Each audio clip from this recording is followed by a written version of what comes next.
Hello friends, મારી ચેનલમાં આપ સૌનું સ્વાગત છે। આજે આપણે બનાવીશું ગિફ્ટ્સના ઇન્સ્ટન્ટ ગુલાબજાંબુ। જેના માટે આપણે લેવાનું છે ખાંડ, દૂધ એન્ડ પાણી। તો હવે આપણે બનાવશું ગુલાબજાંબુ। તો આપણે ગુલાબજાંબુ માટે લોટ બાંધી લઈશું।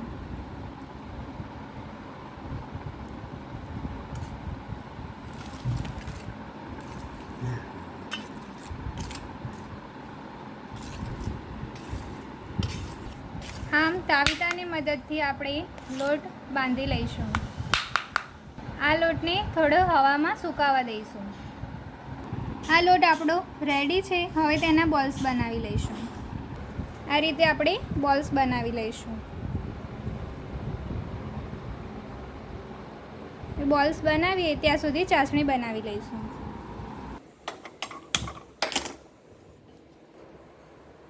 તો ચાસણી માટે જે પાણી લીધું હતું તે આપણે રેડી દઈશું। આમાં 650 જેટલું પાણી છે અને 600 ગ્રામ જેટલી ખાંડ છે। પાણી ગરમ થઈ ગયું છે, આપણે ખાંડ નાખી દઈશું।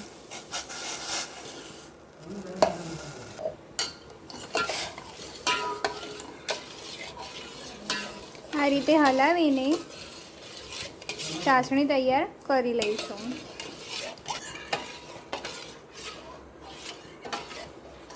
તો આ આપણી ચાસણી તૈયાર થવા આવી છે।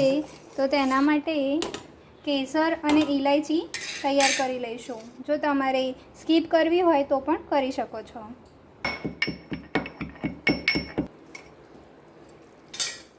તો હવે તે ચાસણીમાં ઇલાયચી અને કેસર નાખીને મિક્સ કરી લઈશું। આપણી ચાસણી બનવા જ આવી છે, થોડી ઉકાળીશું।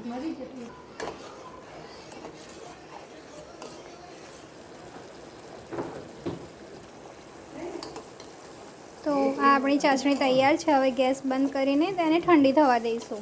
ચાસણી ઠંડી થાય ત્યાં સુધી આપણે ગુલાબજાંબુ તળી લઈશું। ગુલાબજાંબુ તૈયાર થઈ ગયા છે, તો તેના માટે તેલ મૂકીશું। તેના માટે કઢાઈ લઈ લીધી છે આપણે।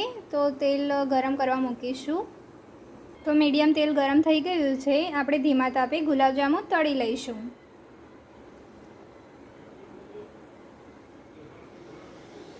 અને એકદમ ધીમા તાપે તળવાના છે, જેથી સરસ રીતે તળાઈ જાય। ફાસ્ટ ગેસમાં નથી તળવાના।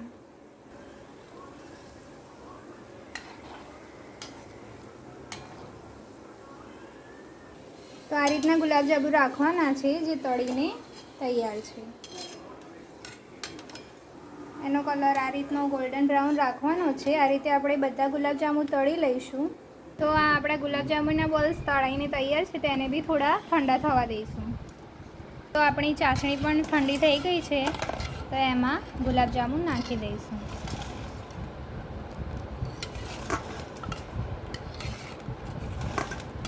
તો ગુલાબજાંબુ ચાસણીમાં નાખીને તેને પણ 5 થી 10 મિનિટ રહેવા દઈશું। ગુલાબજાંબુ ચાસણીમાં ડૂબોળીને તૈયાર છે, તો તેને હવે સર્વ કરી લઈશું। તો આ આપણા ગુલાબજાંબુ બનાવીને તૈયાર છે। જો તમને અમારી રેસીપી પસંદ આવે તો પ્લીઝ મારી ચેનલને like, share and subscribe. Thank you.